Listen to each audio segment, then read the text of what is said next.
কুরবানির বিষয়ে কথা বলবো ইনশাআল্লাহ। এ ব্যাপারে একটি সূরা আল্লাহ তাআলা আমাদের প্রিয় হাবিবকে দান করেছেন। আমরা কোরআনুল কারীমে 108 নম্বর সূরা সূরাতুল কাউসার, এই সূরাটি মোট 3টা আয়াতে কারিমা, একটি রুকু আছে, 10টি শব্দ আছে, অক্ষর আছে 44টা। দ্যাট মিনস যদি আপনি এই সূরাটি একবার তেলাওয়াত করি, মিনিমাম কিছু না বলেও 440টা নেকি আল্লাহ তাআলা আমলনামায় লিখে দিবে। সুবহানাল্লাহ। এই সূরার ভিতরে আল্লাহ সুবহানাহু ওয়া তাআলা কার কুরবানি আল্লাহ কবুল করবেন, এই সূরার ভিতরে দ্বিতীয় আয়াতে কি আল্লাহ তাআলা আমাদেরকে জানাচ্ছেন। এই সূরাটি যখন নাজিল হয়, মক্কাতুল মুকাররমায় যখন এই সূরাটি নাজিল হয়, নাজিল হওয়ার সময় নবীজির অবস্থা এবং মক্কাবাসীদের অবস্থা ছিল এরকম। তাফসীর কারকরা ব্যাখ্যা করেছে যে 3 রকম অবস্থা ছিল। এর ভিতরে একটা সন্তান হারানোর ব্যথা, সন্তান হারানোর সব শোক পেয়েছেন নবীজির। 2 থেকে 3টা পুত্র সন্তান আল্লাহ দিলেন, একবারে ছোটবেলায় আল্লাহ নিয়ে গেলেন। এই একটা আমাদের বাংলাদেশে 2024-এ কত মায়ের সন্তান চলে গেছে না গেছে, সে ব্যথা কি শুকায় গেছে নাকি? শুকায় যায়নি। আপনারা দেখবেন যতবারই যত আন্দোলন হোক, যাই হোক না কেন, নেতার ছেলে তারা কখনো মাঠে থাকে না। নেতার ছেলে যারা, এমপির ছেলে বলেন, চেয়ারম্যানের ছেলে বলেন, তারা পিছন দিক থেকে লিড দেয়। সামনে যা হয় হোক, নবীদের সন্তান চলে গেলেন। 2 নম্বরে জুলুম এবং নির্যাতনের মাত্রা।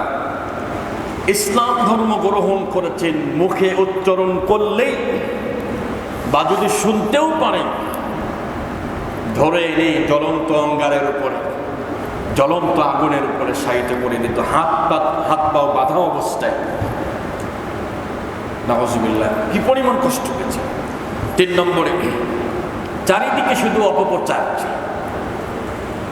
বিশেষ করে নবীজির 2টা সন্তান 3টা সন্তান ইন্তেকালের পরে নবীদের সঙ্গে দেখা হলেই কোনো কাফের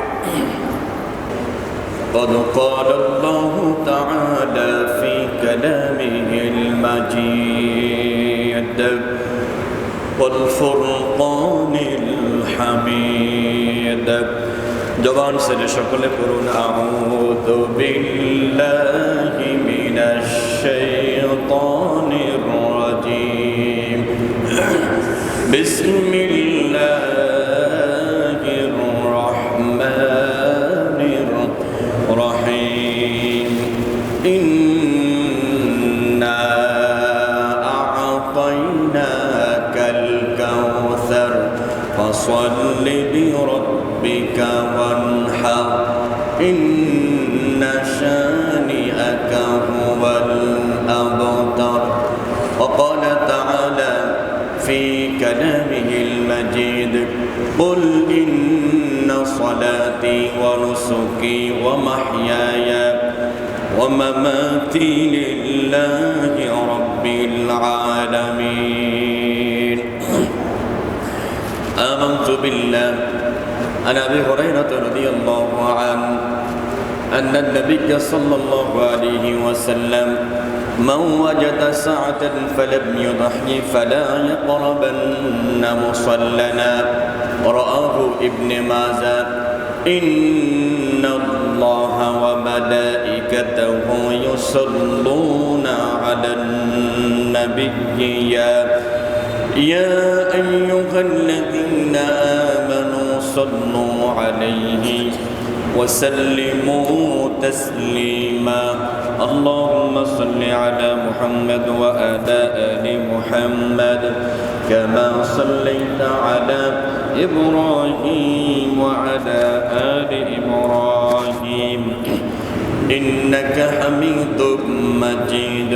اللهم بارك على محمد وعلى آل محمد كما باركت على إبراهيم وعلى آل إبراهيم إنك حميد مجيد হৃদয়ে মুহাম্মদ চেতনায় মুহাম্মদ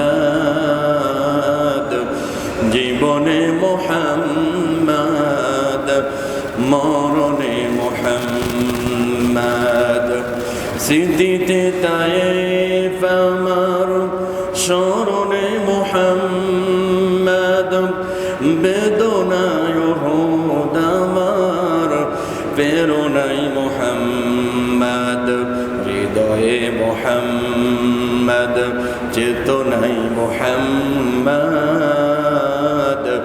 জীবনে মুহাম্মদ মরণে মুহাম্মদ কত ব্যথা কত ভাবে সয়েছ যে তুমি তোমারি খুনে লাল তায়েফের ভূমি কত ব্যথা কত ভাবে সয়েছ যে তুমি তোমারি খুনে লাল তায়েফের ভূমি ফেরেশতা এসে যায় ধ্বংসের হুকুম লোহমাকা মুহাম্মদ প্রাণেতে হাজরাত হে আল্লাহ ক্ষমা কর এ তায়েফবাসীর ওরা তো চিনিনি আমি যে মুহাম্মদ হৃদয়ে মুহাম্মদ লা ইলাহা ইল্লাল্লাহ লা ইলাহা লা ইলাহা ইল্লাল্লাহ লা ইলাহা ইল্লাল্লাহ লা ইলাহা সুবহানাল্লাহ ওয়ালহামদুলিল্লাহ লা ইলাহা ইল্লাল্লাহ লা ইলাহা ইল্লাল্লাহ মুহাম্মাদুর রাসূলুল্লাহ সাল্লাল্লাহু আলাইহি ওয়াসাল্লাম। আলহামদুলিল্লাহ, আল্লাহ পাকের দরবারে শুকর আদায় করি, প্রশংসা আদায় করি। আল্লাহ রাব্বুল আলামিন আমাদেরকে ভালোবেসে মহব্বত করে শরীরকে সুস্থ রেখে দুনিয়ার সকল রকম ব্যস্ততা কাটিয়ে একমাত্র আল্লাহ তাআলাকে খুশি করার জন্য, সন্তুষ্ট করার জন্য যে মহান রব্বে কারীম আমাদেরকে আল্লাহর ঘরে নিয়ে আসলেন, সন্তুষ্ট চিত্তে খুশি হয়ে জবান থেকে সকলে বলছি আলহামদুলিল্লাহ। রাসূলের প্রতি দরুদ এবং সালাম পাঠ করি, একসাথে জবান করি সাল্লাল্লাহু আলাইহি ওয়াসাল্লাম।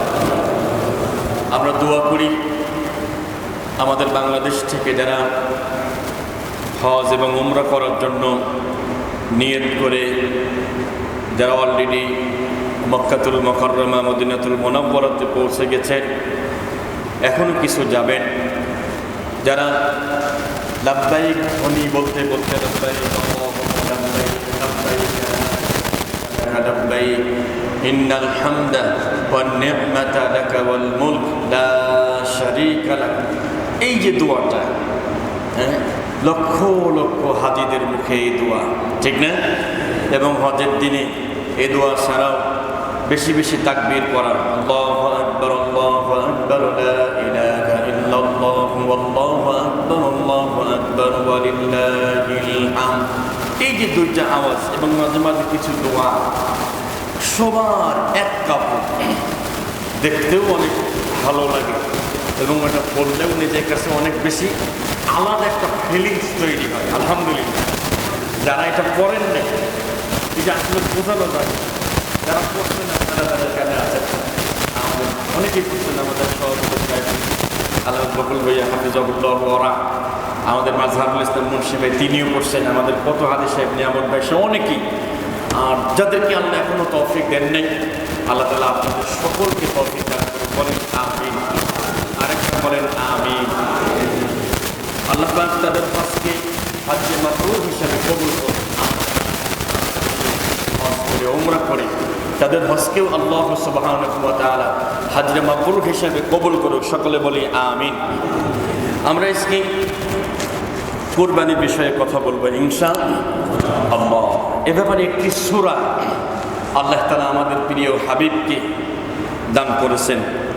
আমরা কোরআনুল কারীমের 108 নম্বর সূরা সূরাতুল কাউসার, এ সূরাটি মোট 3টা আয়াতে কারিমা, একটি রুকু আছে, 10টি শব্দ আছে, অক্ষর আছে 44টা। দ্যাট মিনস যদি আমি আপনি এই সূরাটি একবার তেলাওয়াত করি, মিনিমাম কিছু না হলেও 440টা নেকি আল্লাহ তাআলা আমলনামায় লিখে দিবে। সুবহানাল্লাহ।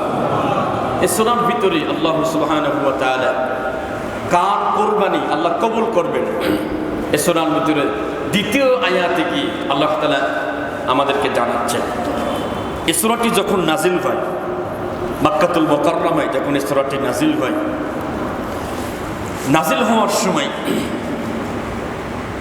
নবীজির অবস্থা এবং মক্কাবাসীদের অবস্থা ছিল এরকম। তাফসীর কারকরা ব্যাখ্যা করেছে যে 3 রকম অবস্থা ছিল। এর ভিতরে একটা সন্তান হারানোর ব্যথা, সন্তান হারানোর সব শোক পেয়েছেন নবীজির। 2 থেকে 3টা পুত্র সন্তান আল্লাহ দিলেন, একবারে ছোটবেলায় আল্লাহ নিয়ে গেলেন। এই একটা আমাদের বাংলাদেশে 2024-এ কত মায়ের সন্তান চলে গেছে না গেছে, সে ব্যথা কি শুকায় গেছে নাকি? শুকায় যায়নি। আপনারা দেখবেন যতবারই যত আন্দোলন হোক যাই হোক না কেন, নেতার ছেলে তারা কখনো মাঠে থাকে না। নেতার ছেলে যারা, এমপির ছেলে বলেন, চেয়ারম্যানের ছেলে বলেন, তারা পিছন দিক থেকে লিড দেয়। সামনে যা হয় হোক, নবীদের সন্তান চলে গেলেন। 2 নম্বরে জুলুম এবং নির্যাতনের বার্তারা ইসলাম ধর্ম গ্রহণ করেছেন, মুখে উচ্চারণ করলেই বা যদি শুনতেও পারেন, ধরে এনে জ্বলন্ত অঙ্গারের উপরে, জ্বলন্ত আগুনের উপরে শায়িত করে দিত, হাত পাও বাঁধা অবস্থায়। নাউজুবিল্লাহ, কি পরিমাণ কষ্ট পেয়েছে। 3 নম্বরে চারিদিকে শুধু অপপ্রচার, বিশেষ করে নবীজির 2টা সন্তান 3টা সন্তান ইন্তেকালের পরে নবীদের সঙ্গে দেখা হলেই কোনো কাফের, হয়তো ওনার সাথে নবীজির দেখা হলো, উনি কথা বলে চলে আসছেন। একজন জিজ্ঞাসা করছে যে কার সঙ্গে কথা বললাম? কই ওই যে অপয়া, লেজ কাটা নির্বংশ, ওনার সাথে বলছি। নাউজুবিল্লাহ, নবীজিরে বলে অপয়া, লেজ কাটা, নির্বংশ। এটাকে আরবিতে বলে আফতার। ইন্না শানিয়াকা হুয়াল আফতার বলে। এই 3 অবস্থা যখন করে সন্তান মারা গেলে নবীজির মনটা খুব খারাপ। ওনারা চাইল যেহেতু মুহাম্মাদের সন্তান চলে গেছে, সন্তান নাই, তার বংশে আর কেউ বাতি জ্বালাবে না। এখন শুধু মুহাম্মাদকে দূর করতে পারলেই ইনশাআল্লাহ ইসলামকে আমরা চিরতরে মিটিয়ে দিতে পারবো না। কোরআনে আল্লাহ তাআলা জানাচ্ছেন, ইউরিদুনা লিয়ুতফিউ নূরাল্লাহি বিআফওয়াহিহিম আল্লাহু মুতিম্মু নূরিহি ওয়ালাউ কারিহাল কাফিরুন। আল্লাহু আকবার। সূরাতুস সাফ, কোরআনুল কারীমের 28 নম্বর পারা, 11 নম্বর পৃষ্ঠা, 1 নম্বর রুকুর 8 নম্বর আয়াতে কারিমা। আল্লাহ তাআলা বলেন, ইউরিদুনা তারা চায়, ইউতফিউ নূরাল্লাহ, আল্লাহর নূরকে তারা নিভিয়ে দিতে চায়, বিআফওয়াহিহিম, তাদের মুখের ফুৎকার দিয়ে, মুখের ফুৎ দিয়ে তারা আল্লাহর ইসলামকে, কোরআনকে তারা মিটিয়ে দিতে চায়। অথচ আল্লাহ তাআলা ওয়াদা করতেছেন, আল্লাহু মুতিম্মু নূরিহি, আর আল্লাহ নিজেই তার নূরকে পরিপূর্ণ করে দিয়েছেন। ওয়ালাউ কারিহাল কাফিরুন, এতে কাফেরদের কষ্ট হয়, এতে কাফেররা যদিও পছন্দ করে, তবু আল্লাহ সুবহানাহু ওয়া তাআলা ইসলামকে আল্লাহ বিজয়ী হিসাবে রাখবে। সুবহানাল্লাহ। দুনিয়ার থেকে চলে গেল। এখন নবীজিকে দুনিয়ার থেকে বিদায় করে দিয়ে পুরা ইসলামটাকে একবারে শেষ করে দিতে হবে। এই যে মনের ভিতরে ব্যথা নিয়ে প্রিয় নবীজি কাবা ঘরের চত্বরে আল্লাহর নবীজি বসে আছেন, মনটা বড্ড খারাপ, প্রচন্ড খারাপ। একদিকে সন্তান হারানোর ব্যথা, অন্যদিকে ইসলাম ধর্ম গ্রহণ করলে জুলুম, নির্যাতন, অত্যাচার। আল্লাহ তাআলা বলছে, গোলাম তোমরা কি মনে করো আহাসিবান নাসু আইয়ুতরাকু আইয়াকুলু আমান্না ওয়া হুম লা ইফতানুন। আল্লাহু আকবার। কুরআনুল কারীমের 20 নম্বর পারা 13 নম্বর পৃষ্ঠা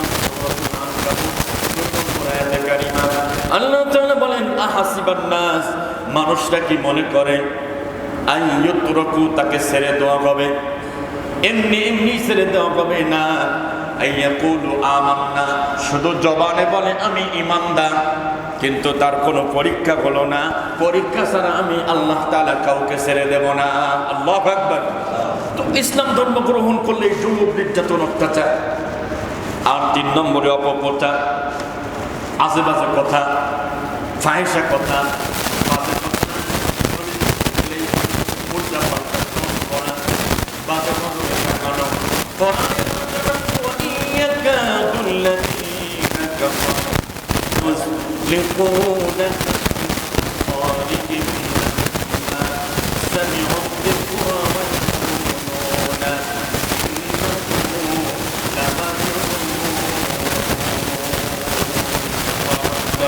সূরাতুল কলম 29 নম্বর পারা 3 নম্বর পৃষ্ঠা 6 নম্বর পৃষ্ঠা শেষ নম্বর রুকুর 51 নম্বর আয়াতে কারিমা আল্লাহ ডাকতে হবে, হাবিব যখনই আপনি কোনো জায়গায় কোরআনের কথা বলবেন, লাম্মা সামিউদ যিকরা, যখন কাফেররা কথা শোনে, যখন কোরআনের কথা শোনে, তখন তাদের মনে হয় বি আবসারিহিম, তাদের চোখের দ্বারা চোখ দিয়ে মনে হয় আপনাকে আসার মেরে ফেলতে চায়। নাউযুবিল্লাহ।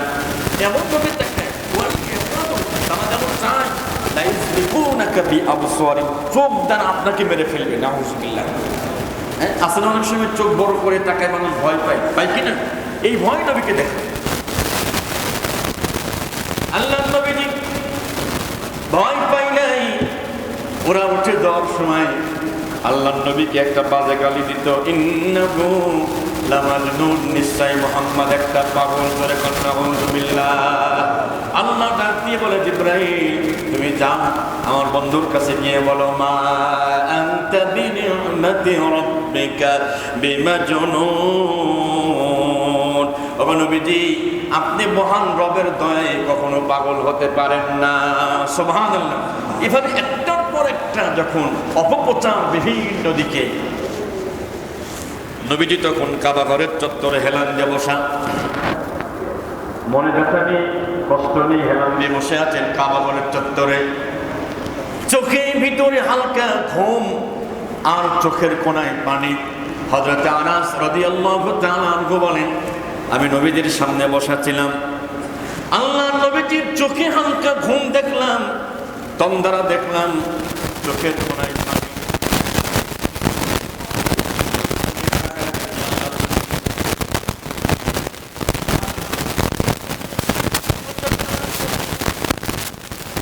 আমি নবীকে প্রশ্ন করলাম, নবীজি কি হয়েছে আপনার? কিছুক্ষণ আগেই না আপনার মনটা খুব খারাপ, কি হয়েছে একটু বলেন তো দেখি। আল্লাহর হাবিব বললেন, ও আনাস, আমি যা দেখি তুমি তা দেখো না।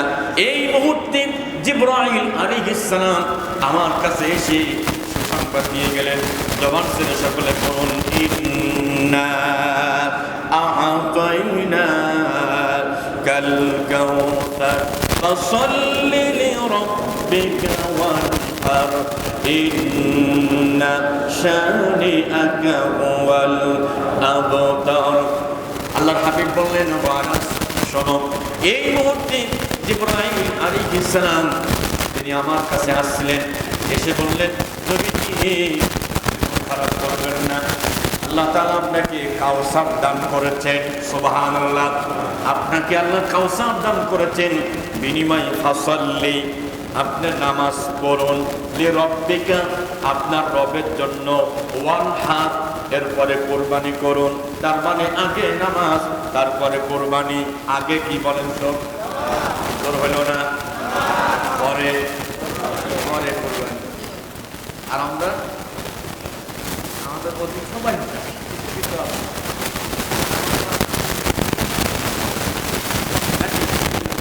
10 লাখ টাকা কোরবানি। আবার কয় যে এই শোনো, তোমরা তো বোঝোই যে যাতে কুরবানিটা নষ্ট না হয়, কুরবানির কয়টা দিন অন্তত আসো মসজিদে আসো, নাকি? কুরবানির কয়টা দিন মসজিদে আসো, আসলে মাশাআল্লাহ কুরবানি কবুল হয়ে যাবে। এই নিয়ে যদি থাকে যে কুরবানির কয়দিন করবো যাতে কুরবানি কবুল হয়, তাইলে কিন্তু আমার খবর আছে। তাহলে নিয়েতেই তো গলদ বেজার, ঠিক না? দরদিন আমার আল্লাহ ডাক দিয়ে বললেন, নবী আমি আপনাকে কাউসার দান করলাম, বিনিময়ে আপনি নামাজ পড়ুন। সাথে সাথে আল্লাহ বলছে কোরবানি করুন। ইন্না শানিআকা হুয়াল আবতার, ও নবী যারা আপনাকে লেজ কাটা বলে, নির্বংশ বলে, আপনি টেনশন করবেন না, আল্লাহ তাদের 14 গোষ্ঠীকে করে দিবে। সুবহানাল্লাহ। আপনি মন খারাপ করবেন না, 2টা থেকে 3টা সন্তান চলে গেছে, এটা মন খারাপ। আল্লাহ আপনাকে কোটি কোটি রুহানি সন্তান দান করবে। সুবহানাল্লাহ। কোটি কোটি রুহানি সন্তান থাকবে আপনার। দিন কি কেউ নিভাই দিতে পারবে না। দরদিন আমার সূরাটি নাযিল হওয়ার পরে আল্লাহ নবী সাহাবারা প্রশ্ন করলেন, নবীজি হাউজে কাউসারটা আসলে কি? হাউজে কাউসারটা আসলে কি? আল্লাহর হাবিব বললেন, এই কাউসার এক জাতীয় প্রবাহিত ঝর্ণা, যা জান্নাত থেকে ডাইরেক্ট 2টা নালার ভিতর দিয়ে, একটা স্বর্ণ আর একটা রূপার, এই নালার ভিতর দিয়ে আল্লাহ রাব্বুল আলামিন একটা হাউজের ভিতরে সরাসরি জান্নাত থেকে পানি আসবে। দুধের থেকে চেয়েও সাদা, মধুর চেয়েও মিষ্টি হবে, বরফের থেকেও ঠান্ডা হবে। আল্লাহর হাবিব বললেন, কেউ যদি একবার পান করে সে আর কোনোদিন পানির কথা তার মনে থাকবে না। একবার যদি কেউ পান করে আর কখনো সে তৃষ্ণার্ত হবে না, পিপাসিত হবে না। সুবহানাল্লাহ, সুবহানাল্লাহ। এবং এই পানি যারা পান করার সৌভাগ্য অর্জন করবে, নবীজি বলছেন তারা আমার সুপারিশও পেয়ে যাবে। সুবহানাল্লাহ, আল্লাহু আকবার। তাইলে কাউসার দান করলেন নবীজিকে, আবার শর্ত লাগাই দিলেন, ফাসাল্লি, নামাজ পড়ুন। 2 নম্বরে কুরবানি করুন। নামাজের আগেই কুরবানি, কুরবানির আগেই নামাজ। আল্লাহ এখানে বলছেন, আল্লাহ তাআলা সূরাতুল আনআমের 162 নম্বর আয়াতে আল্লাহ তাআলা আরো স্পষ্ট করছেন, নবী আপনি জানায় দেন, কুল ইন্না সলাতি ওয়া নুসুকি ওয়া মাহইয়ায়া ওয়া মামাতি লিল্লাহি রাব্বিল আলামিন। আল্লাহু আকবার। আল্লাহ তাআলা বলেন, কুল, হে নবী আপনি বলুন, ইন্না, নিশ্চয়, সলাতি, আমার নামাজ, ওয়া নুসুকি, আমার কোরবানি। এখানে আল্লাহ বলছে আমার নামাজ, এরপরে আল্লাহ বলছে আমার কোরবানি, ওয়া মাহইয়ায়া, আমার জীবন, ওয়া মামাতি, আমার মরণ, লিল্লাহি রাব্বিল আলামিন, সব আল্লাহর জন্য। সুবহানাল্লাহ। এই সূরা আনআমের 162 নম্বর আয়াতে একই কথা, বল ইন্না সলাতি ওয়া নুসুকি, আগে নামাজ তারপরে কোরবানি, আগে নামাজ তারপরে কি? তারপরে কোরবানি। আমার প্রিয় ভাইরা, যারা আমরা কোরবানি দেওয়ার নিয়ত যারা করেছি, আপনাদের কাছে অনুরোধ থাকবে 5 ওয়াক্ত নামাজ, অন্তত অন্যান্য নামাজ যাই থাকবে 5 ওয়াক্ত নামাজ, এবং এই জিলহজ মাসে আর কয়েকদিন পরে, সর্বোচ্চ 3 থেকে 4 দিন পরে জিলহজ মাস শুরু হবে। শুরু থেকেই কিছু আমল আছে, ইনশাআল্লাহ আমরা সেই আমলের কথাগুলো বলবো ইনশাআল্লাহ। সেই আমলের কথাগুলো আমরা বলবো, কি কি আমল আমরা করব।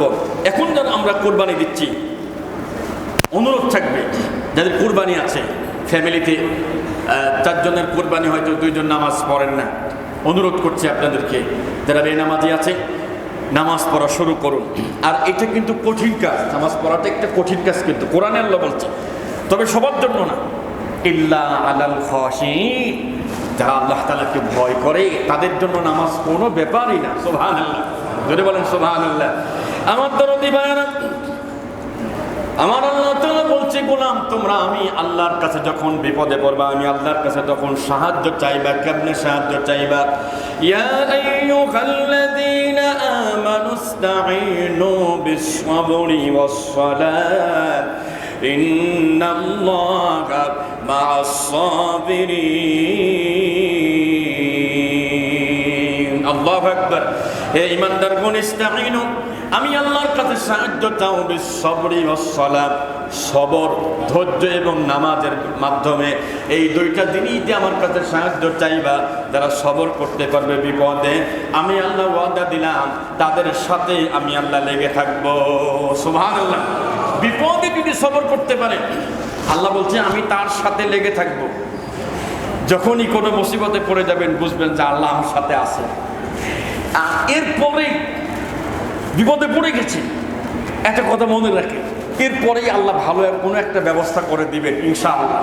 কারণ ইনশাআল্লাহ হয়তো যেটা হারাইছেন, যে কারণে বিপদে পড়েছেন, একটু সবর করতে পারলে তার থেকে আল্লাহ ভালো জিনিস ব্যবস্থা আল্লাহ পারে কি পারে না বলেন? অবশ্যই কিন্তু পারে।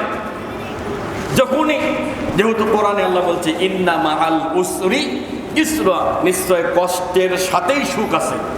যখনই কষ্ট এসে গেছে মনে করবেন যে এই ইনশাআল্লাহ সুখের রাস্তা অবশ্যই আল্লাহ দিবেন, কিন্তু ওই সময় পর্যন্ত আমাদের ধৈর্য থাকে না, হতাশ হয়ে যায়। কি করব, কি করার ছিল আর কি করতেছে, আমার এখন কি হবে? হ্যাঁ, আমার দরদি ভাইরা, আল্লাহ পাক বলে যাদের ভিতরে আমি আল্লাহর ভয় থাকবে, যখন আজান হয়ে যাবে, রিজালুল লা তুলহিহিম তিজারাতুন ওয়ালা বাইউন আন যিকরিল্লাহি ওয়া ইকামিস সালাতি ওয়া ইতাইজ যাকাত ইয়াখাফুনা ইয়াওমান তাতাকাল্লাবু ফীহিল কুলুবু ওয়াল আবসার। আল্লাহু আকবার। আল্লাহ তাআলা বলেন, আমার এমন কিছু গোলাম রয়েছে, আমার এমন কিছু বান্দা আছে, ওরা ব্যবসা বাণিজ্য করে, বেচা কেনা করে, কত কাজ তারা করে, কিন্তু যখনই আজান হয়ে যাবে, যখনই আল্লাহর জিকিরের কথা বলা হবে, যখনই নামাজের কথা বলা হবে, যখনই যাকাতের কথা বলা হবে, সঙ্গে সঙ্গে সব কিছু বাদ দিয়া আগে নামাজ। এর কারণটা কি? ইয়াখাফুনা, তারা ভয় পায়, ইয়াওমান, সেদিনকার ভয় পায়, তাতাকাল্লাবু ফীহিল কুলুবু ওয়াল আবসার, যেদিন ভয়ে কিয়ামতের ময়দানে মানুষের অন্তর এবং চক্ষুটা উল্টায়ে যাবে, চোখ যেন বিস্মিত হয়ে বের হয়ে যাবে। আমার এই বান্দাগুলো ওই দিনকার ভয় করে। এজন্য যাদেরকে ব্যবসা বাণিজ্য দিয়েছি, ক্রয় বিক্রয় দিয়েছি, যখনই নামাজের কথা বলা হয় এই সব কিছু বাদ দিয়ে তারা আগে গুরুত্ব দেয় নামাজকে। সুবহানাল্লাহ। দেখবেন অনেক দোকানদার আছে, আল্লাহ পরীক্ষা করেন মাঝে মাঝে, ঠিক আজানের টাইমে অনেকগুলো কাস্টমার এসে হাজির হয়ে যায়। তখন আমরা কি করি? যে ভাই একটু অপেক্ষা করেন, নামাজ আদায় করে আসি, তাই বলি নাকি? আমরা কি বলি? মাশাআল্লাহ টাইম আছে। এরকম যদি চিন্তা হয়, আপনি সুস্থ মানুষ, আজান হয়ে গেছে, কাস্টমার ঢুকে গেছে, যে নামাজ পরে পড়া যাবে, কবিরা গুনাহ হবে। নামাজ কবুল হবে কিনা কিন্তু পরের কথা, সজ্ঞানে আছেন, সুস্থ আছেন, কাস্টমার হাজির হয়ে গেছে, আপনি বুঝতে পারলেন যে একটু পরে নামাজ পাবো আমি, অসুবিধা কি? এই যে সজ্ঞানে জামাত মিস করলেন, সজ্ঞানে, এটার জন্য খিসারাত দেওয়া লাগবে আল্লাহর কাছে, একটা কবিরা গুনাহ হবে আপনার। খুব সাবধান। যারা আল্লাহকে ভয় করে, ভাই রাখেন তো আগে নামাজ, তারপরে যদি আপনার মন চাই নিয়ে, মন না চাই না নিয়ে। আমি কুষ্টিয়া যে মসজিদে ছিলাম, ওখানে আমির ভাই নামে একজন ভাই ছিল। সুবহানাল্লাহ। আজান হয়ে গেছে, কাস্টমার আছে, ভাই নামাজ পড়ে আসে, আপনার যদি মন চাই বসে, মন না চাই না বসে। মাশাআল্লাহ নামাজ পড়ে এসে দেখে 4-5টা লোক ওখানেই আছে, অন্য জায়গায় যায় নাকি। আলহামদুলিল্লাহ। তো এরকম মনের তো নিয়ত থাকা লাগবে নাকি? হ্যাঁ, নিয়ত তো থাকতে হবে এইরকম। আমার দনদি ভাইয়েরা, এখন নামাজে চলে এসেছে, আল্লাহ কোন গোলাম যখন নামাজে দাঁড়িয়ে যায় তখন তার অবস্থা কেমন হয়? রব্বে কারীম বলেন, আল্লাযী ইয়ারাকা হিনা তাকুম ওয়া তাকাল্লুবাকা ফিস সাজিদিন। আল্লাহু আকবার। সূরাতুশ শুআরা, কুরআনুল কারীমের 19 নম্বর পারা, সূরা শুআরা 218 এবং 19 নম্বর আয়াতে কারিমা। আল্লাহ ডাক দেয়, গোলাম তুমি যখন নামাজে দাঁড়িয়ে যাও, যখন নামাজে দণ্ডায়মান হও, তখন স্বয়ং আমি আল্লাহ তোমার দিকে তাকিয়ে থাকি। সুবহানাল্লাহ। আপনি নামাজে দাঁড়িয়ে আছেন, আল্লাহ আপনার দিকে তাকিয়ে আছে। আর আমরা অনেক আল্লাহর গোলাম আছি, অনেক আল্লাহর বান্দা আছি, নামাজের নিয়ত করার পরে আল্লাহু আকবার বলছি, মসজিদের ভিতরে মন চলে যায় মসজিদের বাহিরে, নাকি এরকম হয় না? হ্যাঁ, জুতা কিনছেন 5,000 টাকার, খুব চমৎকার, কেমনে কেমনে বাইরে থেকে চলে আসছেন আর কি। এসে আমাদের নিয়ত করছেন কেমন? মাশাআল্লাহ, শয়তান তো বসে তাই, শয়তান শুধু বলবে মিয়া ভাই জুতা কোথায়? পুরা 4 রাকাত নামাজে, পুরা 2 রাকাত নামাজে কতবার যা আপনারা মনে করাবে জুতার খবর কি?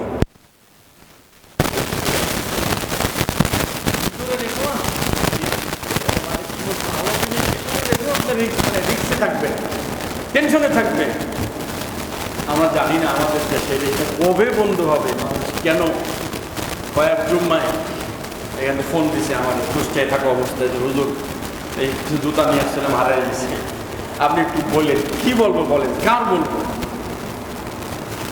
এখন যিনি জুতা চুরি করে ওই তো নামাজের বেশ ধরে আসে, নাকি? কথা কয় না, ও তো নামাজের স্রোত নিয়ে আসে। আমরা কেমনে বুঝবো? আমাদের 1 রাকাত শেষ, ওনার কাজ শেষ, কথা কয় না। দ্বিতীয় রাকাতে তো আর তো কেউ নামাজের বাইরে নাই, সবাই তো নামাজের ভিতরে। উনি কাজ সেরে নিচ্ছে, চিন্তাও করলো না যে বেচারার পরে কি হবে। এরকম কোনো সময় মনে হয় না যারা এই কাজগুলো করেন, আপনারা না যারা করেন তাদের আজকের দিকে সবাই না, আজকের দিকে কিছু বাড়ি ভিতরে ঢোকেই না, বাইরে কেমন জানি না, এই কারণে তারা আপনারা বাইরে কেন থাকেন তাও জানি না। আছে এরকম অনেক, নামাজও করে আবার চুরিও করে, নামাজও করে আবার অন্যায় কাজের সাথে জড়িত থাকে। রোজ নামাজের খবর কি? এই নামাজের খবর কি? নবীজি বললেন, যার নামাজটাকে চুরি থেকে, মিথ্যা থেকে, অন্যায় কাজ থেকে, অশ্লীল কাজ থেকে ফেরাতে পারলো না, তার নামাজ নামাজ না। তার নামাজ কি? নামাজ না। এই যেহেতু আসলো মাঝখানে একটু বলে নিলাম, কষ্ট নিয়ে না মনে। কোরবানি যদি কবুল করাতে হয়, নামাজ আমাকে আপনাকে করতেই হবে। দেখি আল্লাহর পয়গম্বর ইউনুস আলাইহিস সালাম, জলিলুল কদর একজন নবী, দীর্ঘদিন দাওয়াতি কাজ করেছে, কোনোভাবেই তার জাতির লোকেরা কথা শোনে না, বদদুয়া করে ফেলছেন, আল্লাহ ধ্বংস করে দেন গজব দিয়ে। আল্লাহ কয়, ঠিক আছে 3 দিন সময় দিলাম, তোমার জাতিকে সতর্ক করো। সতর্ক করে উনি এলাকা ছেড়ে চলে গেছেন অন্য জায়গায়। নামাজ কত গুরুত্ব বুঝাচ্ছে, অন্য জায়গায় চলে গেছেন। যাওয়ার পরে ঠিক 3 দিনের মাথায় গজব আসবে অথবা আসবে না, কিন্তু এলাকায় যারা একটু এলিট পার্সন, শিক্ষিত পার্সন, তারা বলছে, ভাই যেহেতু আল্লাহর পয়গম্বর, তিনি নবী, আমরা মানি আর না মানি, কিন্তু তিনি তো নবী, অতএব আজকে গজব আসতেও পারে। চলো, দেরি করার দরকার নাই, আমাদের গরু, ছাগল, পশু, এরপরে ছোট বাচ্চা, এরপরে মহিলা মায়েদেরকে নিয়ে ফাঁকা মাঠে, জঙ্গলে গিয়ে, ফাঁকা মাঠে গিয়ে কান্না শুরু করছে, আমরা বুঝি নাই, আপনি আমাদের মাফ করে দেন। তাকায় দেখেন আসমান থেকে, প্রথম আসমান, প্রথম আকাশ আস্তে আস্তে আস্তে আস্তে নেমে প্রায় মাথার উপরে চলে আসছে। এবার বলেন তো, ভয় লাগবে কি লাগবে না? কথা কয়, লাগবে না? দেখাই তো ভয় লাগে। এই অবস্থায় এখন তো দিনের বেলা, ওই পিছনটা যদি বড় একটা সাপ ঢোকে, তাইলে কি মনে হচ্ছিল? শুধু বলবে যে সাপ, আসবেন না, দেখবেন মোটামুটি অনেকের অবস্থা কি খারাপ হয়ে যাবে। এক মাথার উপরে চলে আসছে আসমান, আকাশ ভয়ে অস্থির হয়ে গেছে। কানতে কানতে অস্থির। আল্লাহ তাআলা বলেন, আমি কোন জাতিকে নবীর আমার দোয়া করার কারণে গজব থেকে কাউকে রেহাই দেই নাই, ইল্লা কওমা ইউনূস, শুধু ইউনূস আলাইহিস সালামের জাতিকে আমি আল্লাহ মাফ করে দিয়েছিলাম। তাদেরকে একটা চান্স দেওয়ার জন্য, সুযোগ দেওয়ার জন্য গজব আসলো না। আল্লাহ গজব কোথায় দিলে?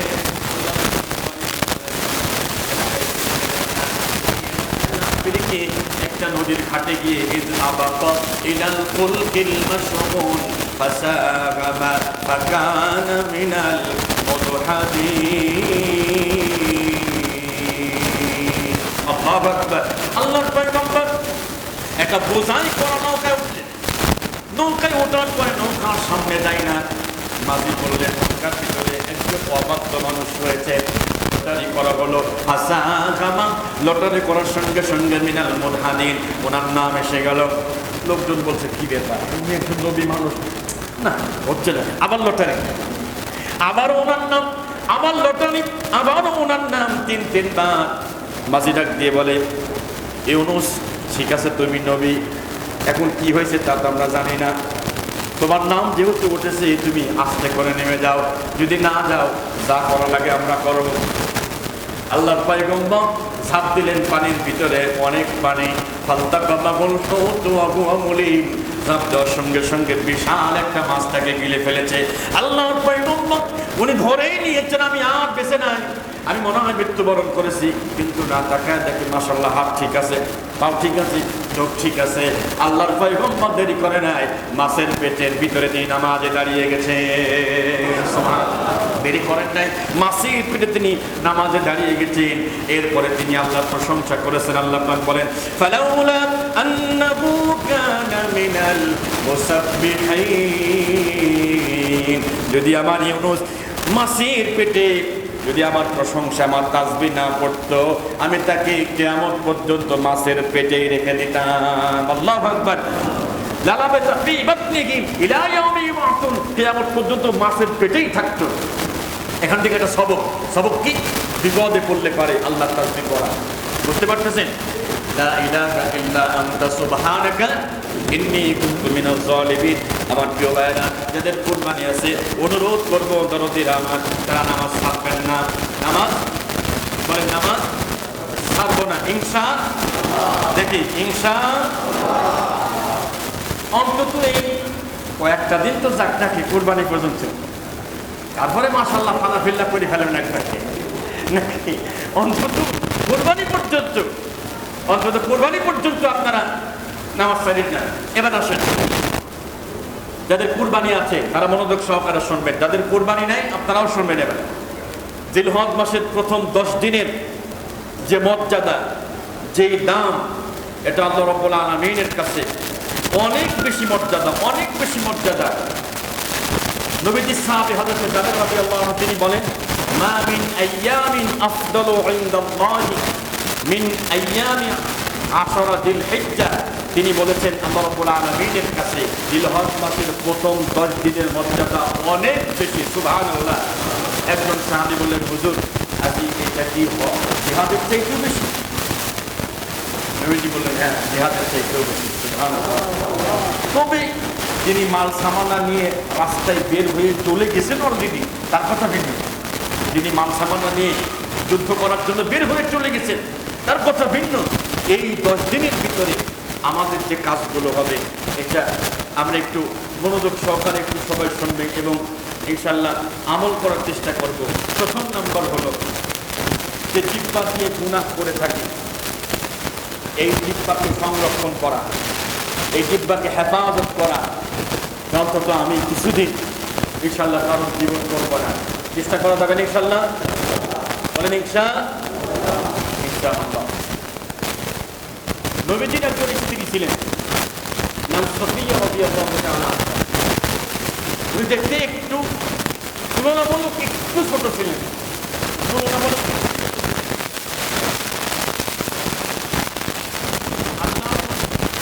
রান্না বান্না করে মা আয়েশার সামনে দিয়ে, বুঝেন ভালো করে, মা আয়েশা রাদিয়াল্লাহু আনহার সামনে দিয়ে যাচ্ছিলেন। তখন মা আয়েশা রাদিয়াল্লাহু তাআলা আনহা তিনি বলছেন, قالت قلت للنبي صلى الله عليه وسلم حسبك من صفية كذا وكذا। মানে সফিয়াকে দেখে মা আয়েশা লম্বা চড়া ছিলেন, দেখতে সুন্দর ছিলেন, তখন একটু ইঙ্গিত দিয়েছেন যে নবীজির এই স্ত্রী, হ্যাঁ একটু ইশারা দিয়েছে কি একটু খাটো আর কি। নবীজি এ কথা শোনার পরে তাকে ডাক দিয়েছে, আয়েশা শোনো, তুমি যে কথাটা বলছো তাকে ইঙ্গিত করে, তার খুঁটা দিয়ে যে কথা তুমি বলছো তার একটা দিক হয়তো খারাপ দিকই, কিন্তু তুমি বলে ফেলছো। তুমি শুনে রাখো, লাকাদ কুলতি কালিমাতান লাউ মুজিজাত বিমাইল বাহরি লামাজাদাতহু ও আয়েশা, তুমি যে কথাটা বলছো তোমার এই কথার ভিতরে এত পরিমাণ দুর্গন্ধ আছে। মা আয়েশাকে বলছো, নবী তুমি সফিয়াকে বলছো ইশারা দিয়ে যে খাটো, তোমার এই কথার ভিতরে এত দুর্গন্ধ, এটা যদি কোনো সমুদ্রের ভিতরে ফেলে দেওয়া হয় পুরো সমুদ্র দুর্গন্ধ হয়ে যাবে। দ্রুত তওবা করে না, তার কাছে গিয়ে দ্রুত তার কাছে গিয়ে ক্ষমা চেয়ে নাও। সুবহানাল্লাহ বলবেন না? তাহলে এই যে এই কাজটা আমরা করে থাকি। কোরআনে আল্লাহ বলছে, তোমরা কেউ কি চাও আইয়ুহিব্বু আহাদুকুম আন ইয়াকুলা লাহমা আখিহি মাইতান ফাকারিহতুমুহু, তোমরা কি কেউ চাও তোমাদের আপন মৃত ভাইয়ের গোশত খেতে? ফাকারিহতুমুহু, তোমরা এটা অপছন্দ করো। অনুরোধ করবো এই কাজটা অন্তত এই কিছুদিন ভাই কারোর গীবত করার দরকার নেই, চুপচাপ থাকে, দরকার নেই। আচ্ছা, এরপরে যে কাজ হবে, যারা কোরআন তেলাওয়াত করতে পারি অন্তত প্রতিদিন এক পারা, কিছু না হলেও এক পারা, তাও যদি না পারেন সকালবেলা অন্তত সূরা ইয়াসিন পড়েন, সন্ধ্যার পরে সূরা ওয়াকিয়া পড়েন, ঈশান নামাজের পরে সূরা মুলুক পাঠ করেন। নবীজি বলছেন সূরা মুলুক তাকে কবরের আযাব থেকে বাঁচাইয়া দেবে। সুবহানাল্লাহ। এই আমলের ভিতরে রাখেন ইনশাআল্লাহ। বেশি বেশি জিকির করেন, সুবহানাল্লাহ, আলহামদুলিল্লাহ, ওয়া লা ইলাহা ইল্লাল্লাহু আল্লাহু আকবার, ওয়া লা হাওলা ওয়া লা কুওয়াতা ইল্লা বিল্লাহ। যখন এই জিকির করবেন শয়তানের ভিতরে পড়ে যায়, আমল ধরে যায়, সে আপনাকে ওয়াসওয়াসা দিতে পারবে না সহজে।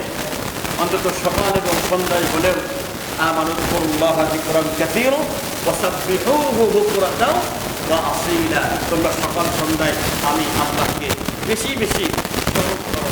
এরপরে তিনি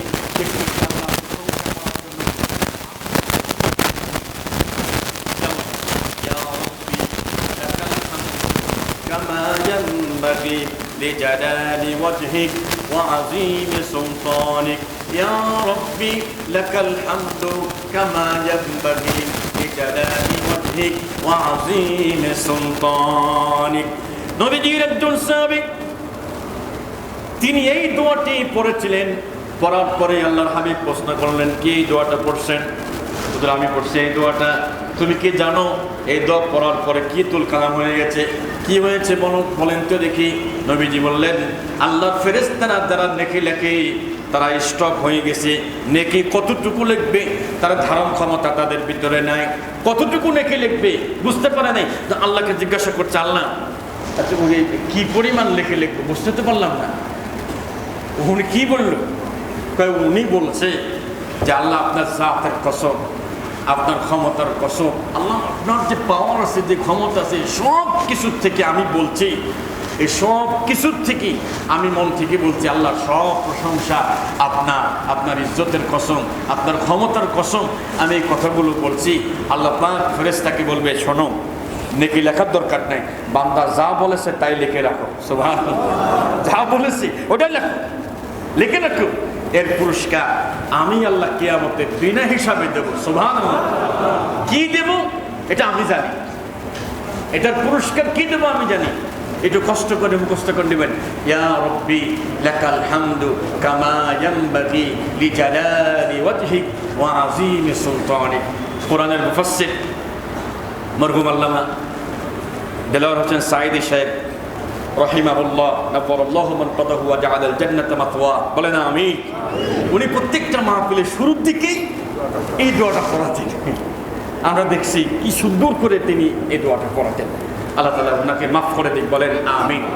এসকে সিনহা কয়দিন আগে একটা ভিডিও প্রকাশ হয়েছে, 3-4 দিন আগে, বিচারপতি এসকে সিনহা উনি বলছেন, উনি এখন স্বীকার করছেন যে ওনাদের যে ফাঁসি দেওয়া হয়েছে এটা তাদের কোনো দোষ ছাড়াই ফাঁসি দেওয়া হয়েছে, উনি স্বীকার করছে ভিডিওতে।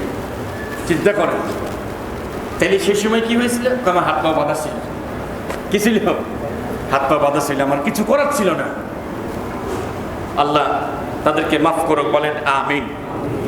চাঁদ দেখার পর থেকে তাকবীর পড়া, চাঁদ দেখার পর থেকে কি তাকবীর পড়া, আল্লাহু আকবার, আল্লাহু আকবার, লা ইলাহা ইল্লাল্লাহ, আল্লাহু আকবার, আল্লাহু আকবার, ওয়ালিল্লাহিল হামদ, আল্লাহু আকবার, আল্লাহু আকবার, লা ইলাহা ইল্লাল্লাহ, আল্লাহু আকবার, আল্লাহু আকবার, ওয়ালিল্লাহিল হামদ। এরপরে যাদের কুরবানি আছে, যাদের কুরবানি নাই, এই 10 দিন খেয়াল করেন, এই 10টা দিন যাদের কোরবানি আছে, নখ, এরপরে মোষ এবং দাড়ি, যেখানে যে চুল আছে, এই 10 দিন এগুলো কাটা যাবে না। নবীজি বলছেন, মান রাআ, যে ব্যক্তি দেখলো, হিলালা জিলহিজ্জা, জিলহজ মাসের চাঁদ দেখলো, ওয়া আরাদা, এবং ইচ্ছা করলো, আইয়ুদহিয়া, কুরবানি দেওয়ার জন্য, ফালা ইয়াখুযান্না মিন শা'রিহি ওয়ালা বিন আসফারিহি, সে যেন এই কয়েকটা দিন তার চুল, তার নখ যেন না কাটে। যা কাটার একদিন আগে, যেদিন চাঁদ ওঠার সম্ভাবনা আছে। এখন তো আমাদের জন্য সহজ না, সৌদি আরবে উঠলেই আমাদের এখানে উঠে যায় না, আছে না? চাঁদপুর আছে, খুলনা আছে, আপনারা ওনাদের সাথে ঈদ করবেন, ওনারা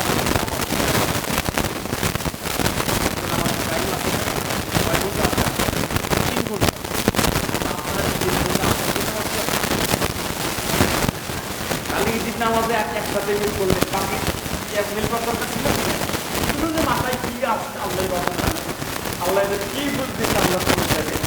এরপরে জিলহজ মাসে ঈদের আগের দিন, ঈদের আগের দিন 9 জিলহজ, ইয়ামুল আরাফাত দিন। এই দিনে যদি কেউ রোজা রাখে, নবীজি বলছেন, সিয়ামু ইয়াউমি আরাফা আহতাসিবু আলাল্লাহি আইয়ুকাফিরা সানাতাল্লাতী ক্বাবলা ওয়াল্লাতী বা'দা। আমি আশা রাখি আমার কোনো উম্মত যদি ইয়াউমুল আরাফাত দিনে রোজা রাখে, সিয়াম পালন করে, তার পিছনের এবং সামনের অগ্রিম 1 বছরের গুনাহ আল্লাহ মাফ করে দিবে। যদি সম্ভব হয় নবীজির 9টায় রাখতেন, নবীজি জিলহজ মাসের 1 থেকে 9 পর্যন্ত রাখতেন।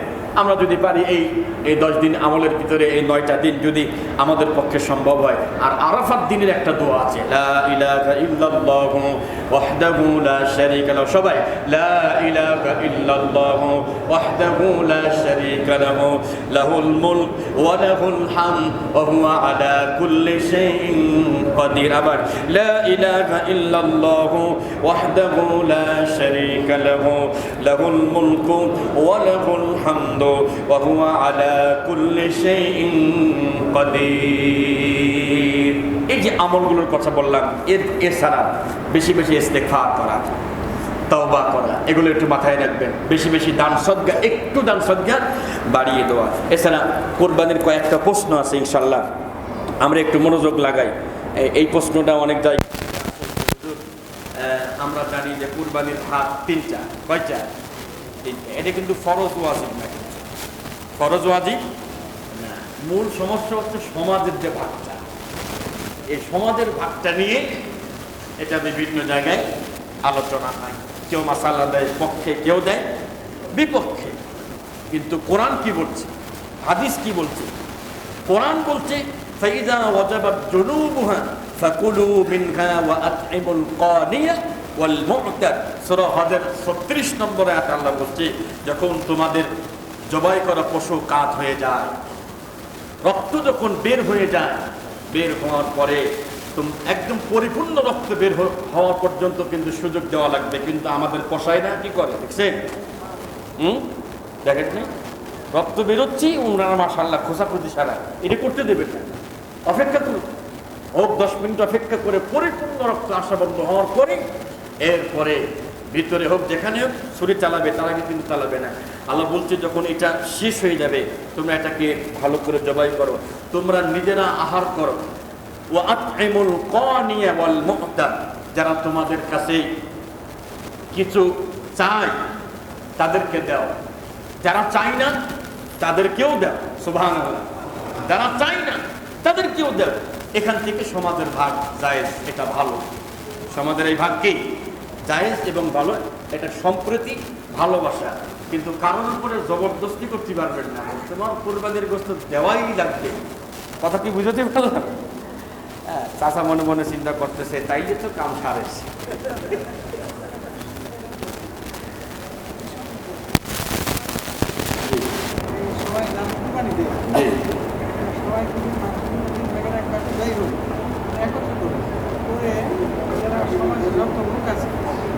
জি, এটা জায়েজ, সবাই খেতে পারবে। জি,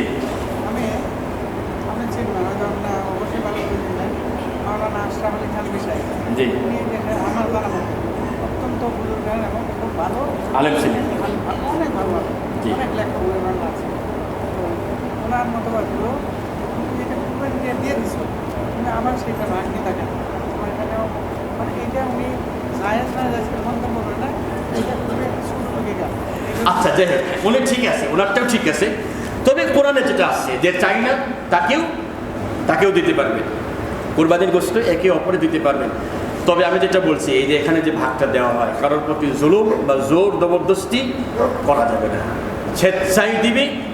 এটা যদি আপনার বাসায় যায় তাও সমস্যা নেই, আপনি খেতে পারবেন। আর যদি মনে করেন যে না আমার যথেষ্ট আছে, আমি নিব না, আলহামদুলিল্লাহ। আপনি যদি মনে করেন যে আমার বাসায় কি যথেষ্ট আছে, আমি তো গোশত কত খাই, এটা না হয় একটু গরিবদের জন্য। এবং বিলু করার সময় একটা জিনিস মাথায় রাখতে হবে, এটা শুধু কি ধনীর পরিবারেই যাচ্ছে না গরিবের ঘরেও যাচ্ছে, কথা বুঝতেছেন তো? এটা যেন মাথায় থাকে যে আমার এই ভাগটা, আমাদের সমাজের যারা অসহায় দরিদ্র আছে, অনেক সময় দেখা যায় ধনী মানুষের বাড়ি আগেই পৌঁছে গেছে কিন্তু অসহায়ের ঘরে যাই নাই, এটা যেন না হয়, এটা একটু মাথায় রাখবেন, ঠিক আছে? আচ্ছা, এরপরে এই গোশত কয়দিন পর্যন্ত সংরক্ষণ করা যাবে? এরকম একটা হাদিস আছে। এক বছর মদিনাতে খুব দুর্ভিক্ষ ছিল, নবীজি বললেন খবরদার কেউ 3 দিনের বেশি গোশত রাখতে পারবে না। পরের বছর আবার বললেন কুলু ওয়া আতইমু, খাও, মানুষকে খাওয়াও, অদ্দাখিরু, সংরক্ষণ করো তোমার ইচ্ছা মতো। সেই বছরে দুর্ভিক্ষ ছিল না, আপনি 3 দিনের বেশি রাখতে পারবেন, কোনো সমস্যা নেই। তবে দিয়ে দেওয়াই ভালো, বুঝছেন? যদি গরিব অসহায় থাকে, আমার মনে হয়, এটা আমার মন বলে আর কি, এটা দিয়ে দেওয়াটা ভালো। ইদানিং একটা প্রশ্ন আসতেছে বারবার যে হুজুর স্কেলে ওয়েটের এই যে গরু যে গোশত ওজন করে, গোশত ওজন করে কোরবানি দিতেছেন, এটার মাসালা কি? এটা আমাদের ইসলামিক বড় স্কলার যারা আছেন ওনারা বলছেন যে হ্যাঁ, এটা আপনি মাপতে পারবেন, কিন্তু মেপে আপনি নিতে পারবেন, কিন্তু সত্য দিছি যে আমার বিশাল যদি লস হয়ে যায় এটা মনের ভিতরে আনা যাবে না। কথা কি বুঝছেন? না, আপনি মাপেন, আমি একটু মাপলাম জাস্ট, যেন আমার বড় ক্ষতি না হয়ে যায়। এই জন্য আপনি ওয়েট স্কেলে মেপে নিতে পারবেন, নো প্রবলেম, সমস্যা নেই। কিন্তু এটা যদি মনের ভিতরে ঢোকে যে আমার কত টাকা লস হয়ে যেত, গোশত একবার গরু কেনার পরে আপনি গুল্লি দিচ্ছেন, জিতে আইসি, তাহলে করে টেস্ট মারা, এটা মাথায় রেখে যে গরু কিনে জিতে আসছি, মাশাআল্লাহ ওজন দিয়ে জিতে আসছি, এগুলো বলা যাবে না। জাস্ট এমনি নর্মাল, ঠিক আছে আমার গোশত কতটুকু হয় আমি একটু মেপে নিলাম যাতে খুব বেশি আমার ক্ষতি না হয়ে যায়, এরকম। কিন্তু আমি জিতে আসছি, আমার লস হয়ে যাবে, এটা যেন মাথার ভিতরে না থাকে, এটা একটু আমরা খেয়াল রাখবো। আগামী জুম্মাতে কোরবানির যত মাসালা আছে ইনশাল্লাহ আমরা সেই বিষয়ে কথা বলবো। এবং কোরবানির মূল যে উৎস, ইব্রাহিম আলাইহিস সালাম তার সন্তানকে জবাই দেওয়ার জন্য যে প্রস্তুত নিয়েছিলেন, আমরা অনেকে আছি একদিন আগে কোরবানির গোশত 1-2 দিন আগে কিনি, একটু আগে কিনবেন, এটা তো মহব্বত লাগা লাগবে নাকি, একটু মায়া লাগা লাগবে না, একটু মহব্বত ভালোবাসা রাখতে হবে, তো এটা যেন মাথায় রাখে। আল্লাহ তাআলা আমাদের সকলকে কবুল করুন, সকলে বলেন আমিন। যাদের কুরবানি আছে